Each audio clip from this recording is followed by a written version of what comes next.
मी या ठिकाणी आजच्या कार्यक्रमाचे प्रमुख मार्गदर्शक माननीय श्री सोमय मुंडे सर IPS यांना या ठिकाणी मार्गदर्शन करण्यासाठी विनंती करतो. आदरणीय सोमय मुंडे सर, जोरदार टाळ्या.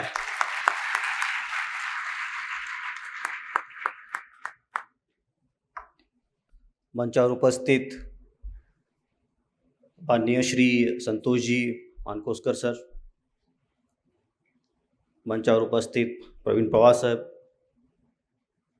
त्याचबरोबर माझे सहकारी श्री सनी मानकोसकर साहेब, इथे जमलेले सर्व प्रतिष्ठित नागरिक आणि त्याचबरोबर इथे जमलेले सर्व युवक आणि युवती जे पुढे जाऊन प्रशासकीय सेवेच्या वाटचालीवर पाऊल ठेवण्याचा एक स्वप्न बघत आहेत.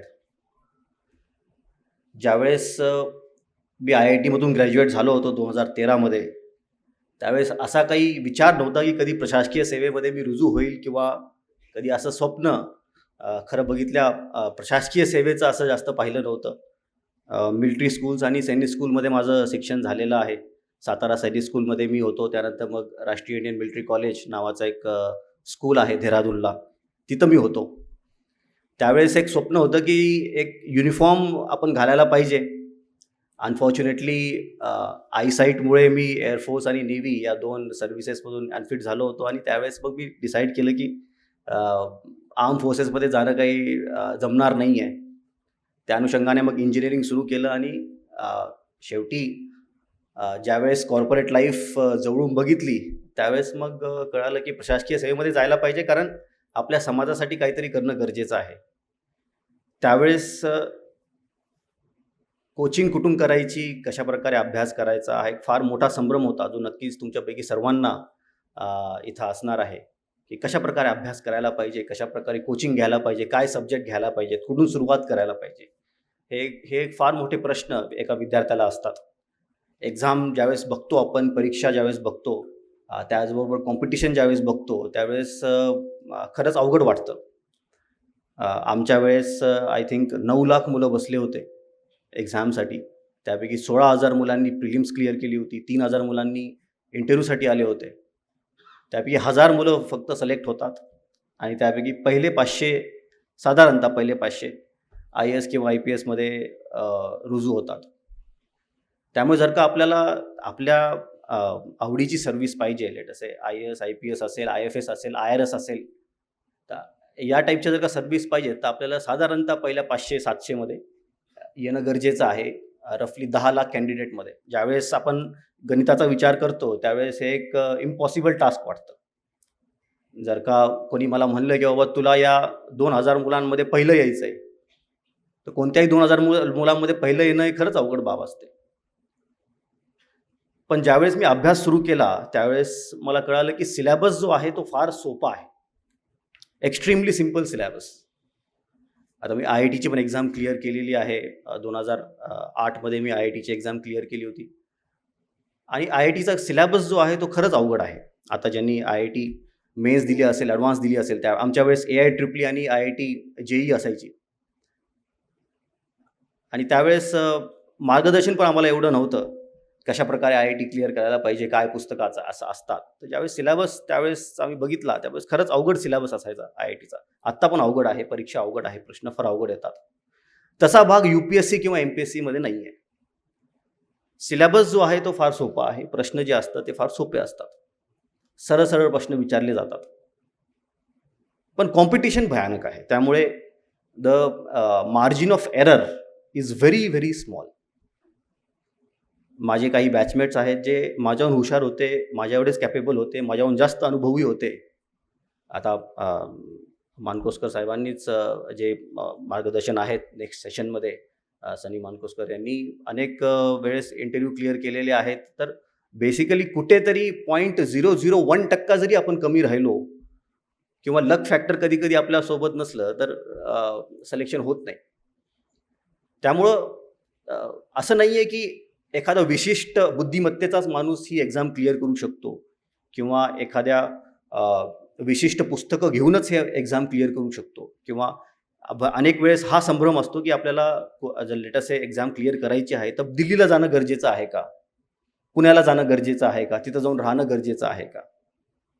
तर UPSC एक्झाम मी बघितलेली आहे, जी 1000 मुलं सिलेक्ट होतात UPSCमध्ये, त्या 1000 लोकांनी 1000 वेगवेगळे मार्ग घेतलेले असतात. ती भाग जी आहे ती इतर टेक्निकल एक्झाम्समध्ये नाही आहे. जर का कोणी IITचा अभ्यास केला असेल किंवा मेडिकलचा अभ्यास केला असेल, ज्यांनी नीटचा अभ्यास केलेला असेल, या टेक्निकल एक्झाम्समध्ये काही विशिष्ट पुस्तकं असतात, ते तुम्हाला वाचावेच लागतात. जसं आता मी IITचा अभ्यास केलेला आहे, तर मला माहिती आहे की बाबा फिजिक्स तुम्हाला जर का चांगल्या प्रकारे करायचं आहे, तर HC वर्मा वाचल्याशिवाय ते होऊ शकत नाही. मेडिकलमध्ये पण असे अनेक पुस्तकं असतील. तसं तो भाग UPSCमध्ये नाही आहे किंवा MPSCमध्ये नाही आहे. तात्पर्य हा आहे की 1000 वेगवेगळे उपाययोजना आहेत, जेणेकरून रस्ते आहेत, 1000 वेगवेगळे रस्ते आहेत, जेणेकरून तुम्ही यशाची पायरी चढू शकता. आणि कोणताही असा मार्ग नाही आहे जो चुकीचा मार्ग आहे. अनेक जण म्हणतील तुम्हाला की एखादं विशिष्ट न्यूजपेपर वाचायला पाहिजे. आमच्या वेळेस म्हणायचे हिंदू वाचायला पाहिजे, हिंदू वाचल्याशिवाय कधीही तुम्हाला सिलेक्शन होणार नाही. त्याचबरोबर काही जण म्हणायचे इंडियन एक्सप्रेस वाचायला पाहिजे. काही जण म्हणतात की बाबा हे 2 तर पेपर वाचायलाच पाहिजे, त्याचबरोबर फायनान्शियल एक्सप्रेस पण वाचायला पाहिजे, किंवा एखाद्या वेळेस एखादं इकॉनॉमिक्सचं स्पेशलाइज्ड मॅगझिन वाचायला पाहिजे. अनेक जणांनी वाचलेलं पण आहे. पण जी फिलॉसॉफी मी रिकॉग्नाइज केलेली आहे, विच आय फाउंड, मी तुम्हाला फक्त एवढं सांगू शकतो की कोणती गोष्ट मला फायदेमंद झालेली आहे, ज्या काही गोष्टी तुम्ही पिकअप करू शकता. माझा एक सिद्धांत जो पहिल्या अटेम्प्टमध्ये मी ओळखला होता, तो होता की knowledge is very important, but knowledge is not everything, specially for someone coming from technical background. आम्ही टेक्निकल बॅकग्राऊंडच्या लोकांना प्रॉब्लेम हा असतो की आम्हाला लिहिता येत नाही. आम्ही वाचतो सगळं, आमचं पाठांतर चांगलं असतं, लॉजिक चांगलं असतं, ग्रॅस्पिंग पॉवर चांगली आहे, पण putting that down in particular 200 word space is very important, जे टेक्निकल लोकांना येत नाही. त्यावेळेस मी रिअलाइज केलं की माझ्या फर्स्ट अटेम्प्टमध्ये भरपूर नॉलेज होती, सर्व होतं, पण आय कुड नॉट त्या गोष्टी, जी नॉलेज आहे ती पेपरवर पुट डाऊन करू शकत नव्हतो. त्यामुळे मला कमी मार्क्स पडले. सेकंड अटेम्प्टला दुसरं मी काहीच केलं नाही, म्हणजे वाचन केलं, जेवढं रिव्हिजन करायचं होतं तेवढं केलं, पण most of the part I focused on writing. लिहिणे आणि लिहिणे याच्यावरच मी फोकस केला. तुमच्या डोक्यामध्ये जेवढं आहे, तुम्ही जे आत्मसात केलेलं आहे, तेवढं जरी तुम्ही कागदावर पुटअप करू शकला आणि चांगल्या प्रकारे पुटअप करू शकला, चांगल्या प्रकारे म्हणजे काय, लँग्वेज सिम्पल असणं गरजेचं आहे, थिंकिंग प्रोसेस कागदावर सिम्पल असणं गरजेचं आहे. जो पॉईंट तुम्ही बनवत आहात तो पॉईंट फार कॉम्प्लेक्स असणं गरजेचं नाही आहे, फार सिम्पल असणं गरजेचं आहे. तुम्ही एखाद्या एक्झामिनरच्या पॉईंट ऑफ व्ह्यूनं विचार करायला पाहिजे. एक एक्झामिनर आहे जो लेट अस से 200 कॅन्डिडेट्सचे पेपर्स एका 2-3 दिवसामध्ये त्याला चेक करायचे आहेत. एक जो पेपर असतो तो 50 पानाचा पेपर असतो, म्हणजे 50 पानं एका सिरियस कॅन्डिडेटने भरलेले असतात. तर तुम्ही विचार करा की त्याला किती पानं वाचायची आहेत. ती वाचायची क्षमता त्याच्यामध्ये नसते. तुम्ही जर का if your language is complex, जर का तुम्ही जे क्वेश्चन पेपरमध्ये लिहित आहात, आन्सर पेपरमध्ये लिहित आहात, ते फार कॉम्प्लेक्स आहे, समजत नाही आहे काय पॉईंट तुम्ही बनवत आहात, मग तो एक्झामिनर त्या आन्सरला वाचणार नाही. तो त्याला सरळ सरळ 0 देणार आहे किंवा कमी मार्क्स देणार आहे. He doesn't have time for it. त्याच्यामुळे I realised in my second attempt की knowledge is secondary and using that knowledge is extremely important. त्याच्यामुळं अभ्यास करायचा आहे, पण लिखाण जास्त करायचं आहे. Specially someone who is coming from engineering background, medical background, ज्यांचं लिखाण नॉर्मली कमी असतं. BA ज्यांनी केलेलं असतं, आर्ट्स केलेलं असतं, BCom केलेलं असतं, त्यांचं लिखाण थोडं जास्त असतं, because they have subjective kind of syllabus. The second thing that I realised in my preparation was की कन्सिस्टन्सी फार इम्पॉर्टंट आहे. तुम्ही एके दिवशी 14 तास अभ्यास कराल, दुसऱ्या दिवशी एखादी मूवी बघाल आणि 0 तास अभ्यास कराल, तिसऱ्या दिवशी जोश येईल तुम्हाला 16 तास अभ्यास कराल, त्याचा फायदा नाही आहे. माझ्या UPSCचं प्रिपरेशनमध्ये अशी एकही मूवी नाही आहे जी मी सोडली असेल, असा एकही फॅमिली इव्हेंट नाही आहे जो मी सोडला असेल, असा एकही मित्र नाही आहे माझा ज्याच्याशी मी टचमध्ये नव्हतो. पण एवढी कन्सिस्टन्सी माझी होती की 8 तास कुठेही माझ्या अभ्यासाचे गेले नव्हते. And that is self study. Because me coaching फार कमी घेतली होती, मला भरपूर टाईम भेटायचा, घरीच असायचो मी. 8 तास माझा अभ्यास कुठेही जायचा नाही. तुम्ही 8 तास इझिली काढू शकता अभ्यासासाठी. पण ती कन्सिस्टन्सी फार इम्पॉर्टंट आणि कन्सिस्टन्सीसाठी डिसिप्लिन फार इम्पॉर्टंट आहे. अनेक दिवस असे येतात ज्यावेळेस वाटतं की यार आजचा पेपर वाचायला नाही पाहिजे, आपण ठीक आहे जाऊ द्या, किंवा असं वाटतं की आजचा पेपर आपण बाजूला ठेवू आणि उद्या वाचू, किंवा संडेला जे बॅकलॉग आहे ते कव्हर करू आपण. ते कधीही होत नाही. जो बॅकलॉग आहे तो त्याच दिवशी आपल्याला क्लिअर करावा लागतो, त्याच दिवशी आपल्याला त्या गोष्टी कराव्या लागतात. कारण आजचा पेपर तुम्ही आज नाही वाचला तर उद्याचा पेपर येणारच आहे, तो पण वाचायचा आहे. So consistency is extremely important. Another thing that I realize was की ओरिजिनल सोर्सेसमधून वाचणं फार इम्पॉर्टंट आहे. तुम्हाला अनेक स्टडी मटेरियल्स भेटतील आणि चांगले स्टडी मटेरियल्स असतात. मी दिल्लीला होतो तर मोहपात्रा नावाचे आमचे सोशिओलॉजीचे प्रोफेसर होते. त्यांनी आम्हाला शिकवलं होतं. त्यांचे नोट्स मी वाचायचो आणि अनेक जणांचे नोट्स तुम्हाला भेटतात.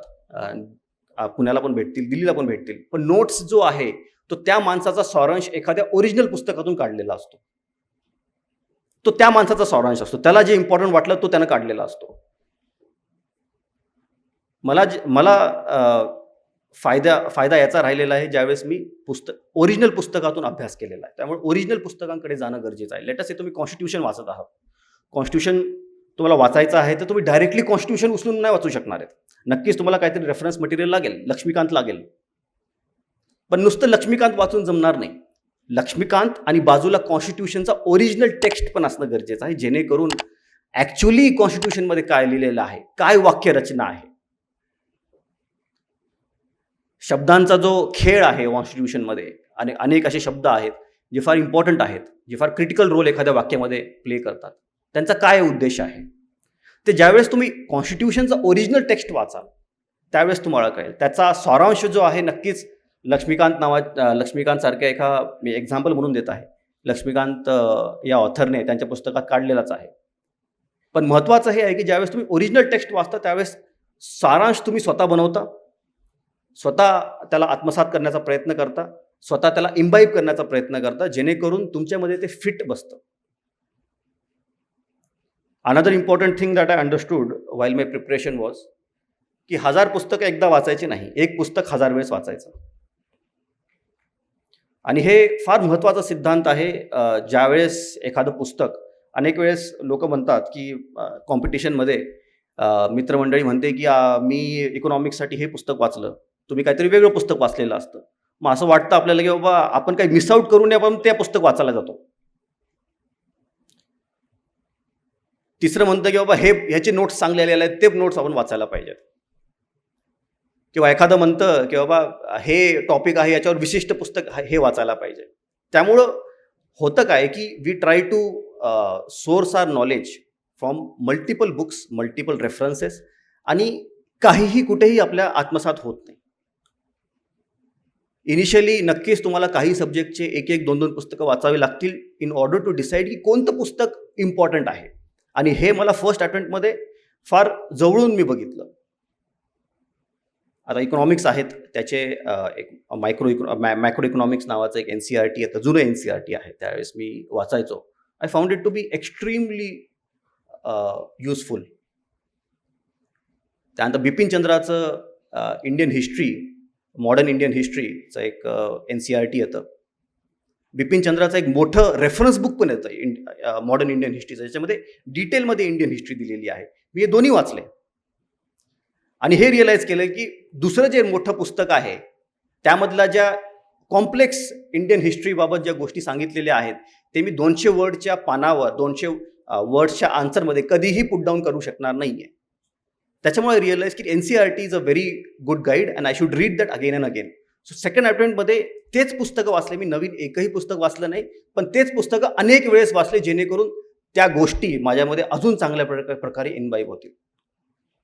अनेक असे कॅन्डिडेट्स असतील जे तुम्हाला सांगतील की नाही, वेगवेगळे मटेरियल वाचायला पाहिजे, वेगवेगळे रेफरन्स वाचायला पाहिजे. Again that is your personal opinion. But माझ्यासाठी जे महत्त्वाचं मला राहिलेलं आहे that has been reading the same material again and again. पुन्हा पुन्हा त्याच गोष्टी वाचणे, मग ते नोट्स असतील, ओरिजिनल पुस्तक असेल किंवा एखाद्या क्लासेसचं रेफरन्स मटेरियल असेल. The most important last and the most important thing in UPSC preparation किंवा MPSCमध्ये एक्झॅक्टली मला माहीत नाही आता ऑप्शनल आहे का नाही, पण UPSCमध्ये ऑप्शनल फार महत्त्वाचा आहे. जो मार्जिन क्रिएट होतो आपल्यामध्ये आणि दुसऱ्या कॅन्डिडेटमध्ये, तो ऑप्शनलमध्येच क्रिएट होतो. तो कधीही जनरल स्टडीज नावाच्या पेपरमध्ये कधीही होणार नाही.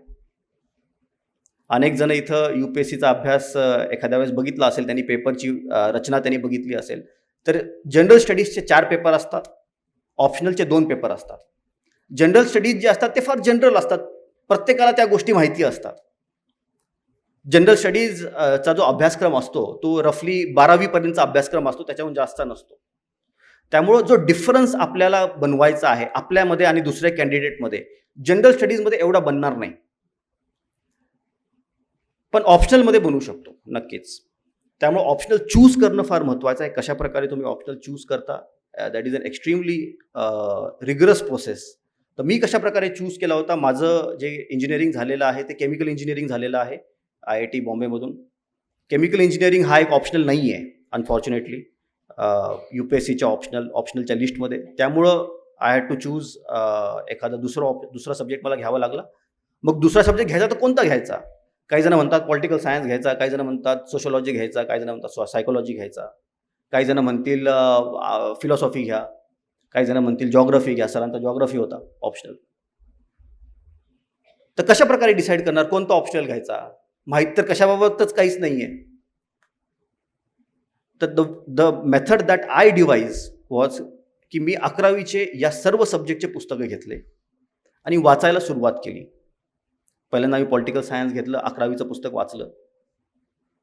त्यानंतर मग सायकोलॉजीचं पुस्तक घेतलं, ते वाचायला सुरुवात केली आणि असं करून एक पुस्तकं वाचले. NCERTची जी पुस्तकं असतात ते फार सोप्या लँग्वेजमध्ये असतात, इझी रिडिंग असते ती.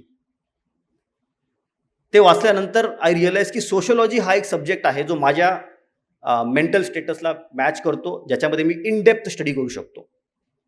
ज्यावेळेस तुम्ही ऑप्शनल चूज करत आहात त्यावेळेस हे फार महत्त्वाचं आहे की तुम्ही जो ऑप्शनल चूज करत आहात तो इन डेप्थ तुम्हाला स्टडी करायचा आहे. मास्टर्स लेवलपर्यंत तुम्हाला अभ्यास करायचा आहे, म्हणजे MA लेवलपर्यंतचा अभ्यास करायचा आहे. त्यासाठी तुम्हाला त्यामध्ये इंटरेस्ट असणं गरजेचं आहे. 2 वर्षाच्या अभ्यासक्रमामधील तुम्ही 1 वर्षाचा जो कालावधी आहे तो पूर्ण ऑप्शनलला देणार आहात. त्यामुळे ऑप्शनल फार महत्त्वाचं आहे, त्यामध्ये तुम्हाला इंटरेस्ट असणं गरजेचं आहे. सो आय रिअलाइज्ड वेगवेगळे 11वीचे पुस्तकं वाचून की हा एक ऑप्शनल आहे, सोशोलॉजी हा एक ऑप्शनल आहे जो मला फार इम्पॉर्टंट आहे. सोशोलॉजी ऑप्शनल घेतल्यानंतर पहिल्या अटेम्प्टला सोशोलॉजीमध्ये मला ॲव्हरेज मार्क्स होते आणि इंटरव्ह्यूमध्ये गेलो होतो पण सिलेक्शन झालं नव्हतं. सेकंड अटेम्प्टला मी डिसाईड केलं की मला जर का डिफरन्स क्रिएट करायचा आहे माझ्यामध्ये आणि इतर कॅन्डिडेटमध्ये, तर मला ओरिजिनल सोर्सेसमधून वाचणं गरजेचं आहे, जे मी पहिल्या अटेम्प्टला पण वाचले होते पण एवढं भर दिला नव्हता. त्यामुळे एखाद्या क्लासेसचे किंवा एखाद्या टीचरचे नोट्सवर रिलाय न होता मी जे ओरिजिनल टेक्स्ट आहेत, जसं आता सोशोलॉजीचं जे बायबल ज्याला म्हणलं जातं, हर्लॉम्बस नावाचा एक ऑथर होता, त्याचं एक पुस्तक आहे इंट्रोडक्शन टू सोशोलॉजी, ते मी वाचलं होतं. आणि थोडी कॉम्प्लेक्स लँग्वेज आहे, थोडंसं अवघड जातं वाचायला, पण ओरिजिनल पुस्तक आहे. त्या पुस्तकातून आयडिया येते की त्या मुळापर्यंत आपण जातो, त्या सब्जेक्टच्या एकदम बेसपर्यंत आपण जातो. एखाद्या कॉम्प्लेक्स कन्सेप्ट एखाद्या सब्जेक्टचा त्याच्या एकदम बेसिक काय आहे त्याच्यापर्यंत आपण जातो. त्याचा मला भरपूर फायदा झाला. ॲडमिनिस्ट्रेटिव्ह सर्व्हिसमध्ये येण्यासाठी अनेक मोटिवेशन अनेक जणांना आहे आणि सर्व्हिसमध्ये आल्यानंतर तर असे अनेक घटना घडलेल्या आहेत, असे अनेक अनेक्डोट्स आहेत, जेणेकरून आता मला वाटतं की that was the best decision that I could have taken. Administrative service according to me, at least in my experience, it is one of the best professions, best vocations जे तुम्ही फॉलो करू शकता. का? कारण पर्सनली ऑब्वियसली तुम्हाला एक power आहे, एक तुम्हाला रिस्पॉन्सिबिलिटी आहे, रिस्पेक्ट आहे समाजामध्ये. पण सर्वात महत्त्वाचं आहे की तुम्ही त्या पॉवरचं, त्या रिस्पेक्टचं कशा प्रकारे आपल्या समाजाला उपयोग करून देता. ज्यावेळेस त्याचा एंड रिझल्ट तुम्ही समाजामध्ये बघता आणि त्याच्यापासून जे सॅटिस्फॅक्शन भेटतं, that is the ultimate motivation to get into administrative service. एखाद्या कॉर्पोरेट वर्ल्डमध्ये जर का तुम्ही काम करता, एखाद्या कॉर्पोरेट जॉबमध्ये तुम्ही काम करता, you are one part of a whole machinery. Latest तुम्ही एका बँकेमध्ये काम करता, इन्व्हेस्टमेंट बँकेमध्ये काम करत आहात, एका कम्प्युटर स्क्रीनसमोर तुम्ही नंबर्स क्रंच करत असता, एखाद्या एक्सेल शीटवर काम करत असता. पण त्याचा एंड रिझल्ट तुम्हाला समाजावर दिसत नाही. त्याचा एंड रिझल्ट फक्त एवढाच असतो की आपल्या बँक अकाउंटमध्ये प्रत्येक महिन्याला पैसे येत राहतात, पगार येत राहते आणि ती पगार वाढत राहते, प्रमोशनसोबत वाढत राहते. बट जर का तुम्हाला समाजामध्ये खरंच काहीतरी घडून आणायचं आहे, 1% का होईना, नो ऑफिसर कॅन क्लेम की माझी इथं पोस्टिंग झाल्यामुळे मी पूर्ण जग बदललेलं आहे. तो गैरसमज आहे. पण नक्कीच मनामध्ये इच्छा असते की आपल्यामुळे 1% तरी काहीतरी फरक पडावा, 5% का होईना काहीतरी फरक पडावा. आणि ज्यावेळेस तो फरक दिसून येतो, एखादा संतुष्ट नागरिक ज्यावेळेस तुमच्याकडे येतो आणि त्याला तुमच्यामुळे जी मदत झालेली आहे त्याची कहाणी सांगतो, त्यावेळेस जे मनाला सॅटिस्फॅक्शन भेटतं ते तुम्हाला कोणत्याही जॉबमध्ये भेटणं फार अवघड आहे. That is the ultimate motivation for you to get into civil services. It's a very interesting profession. काही जण तुम्हाला म्हणत असतील की पुढे जाऊन सिव्हिल सर्व्हिसेस काही जास्त राहणार नाही आहेत आणि त्याचा काही जास्त एवढा रुतबा राहणार नाही आहे किंवा त्याचा एवढं रिलेव्हन्स राहणार नाही आहे, पुढे जाऊन प्रायव्हेटाईज गव्हर्नमेंट होणार आहे. अनलाईकली आहे. काही असे गव्हर्नमेंटचे फंक्शन्स आहेत, for example police. It's a function that cannot be privatised, it cannot be delegated to anyone else. त्याच्यामुळे रिलेव्हन्स जो आहे प्रशासनाचा आपल्या सोसायटीमध्ये तो नेहमी राहणार आहे आणि पुढे वाढत जाणार आहे. पुढचं जे जग आहे ते स्पेशलायझेशनचं जग आहे. त्या स्पेशलायझेशनमध्ये तुमच्यासारखे यंग बॉईज अँड गर्ल्स यांनी पुढे येणं गरजेचं आहे आणि स्पेशली मराठवाड्यातून पुढे येणं गरजेचं आहे. आता आपल्याकडे अनेक जण सिलेक्ट होत आहेत, पण पहिले नव्हते. मराठवाड्यातून सिलेक्शन जे एकदम हातावर मोजण्यासारखं होतं. आता अनेक जण सिलेक्ट होत आहेत, अनेकांना ती कॉन्फिडन्स आलेला आहे की आपणही त्याच्यामध्ये सिलेक्ट होऊ शकतो. आणि नक्कीच मला खात्री आहे की या सभागृहातून अनेक जण त्याच्या या पूर्ण जो कार्यक्रम युनिकने ऑर्गनाईज केलेला आहे त्याच्यातून मोटिवेशन घेतील आणि पुढे जाऊन या वाटचालीवर चलतील आणि नक्कीच यश प्राप्त करतील. हा जो कार्यक्रम युनिक अकॅडमीने ऑर्गनाईज केलेला आहे त्यांचं मी मनापासून कौतुक करतो आणि त्यांच्या पुढील वाटचालीसाठी आणि इथे जमलेल्या सर्व युवक युवती यांच्या वाटचालीसाठी मनापासून शुभेच्छा देतो. जय हिंद, जय महाराष्ट्र.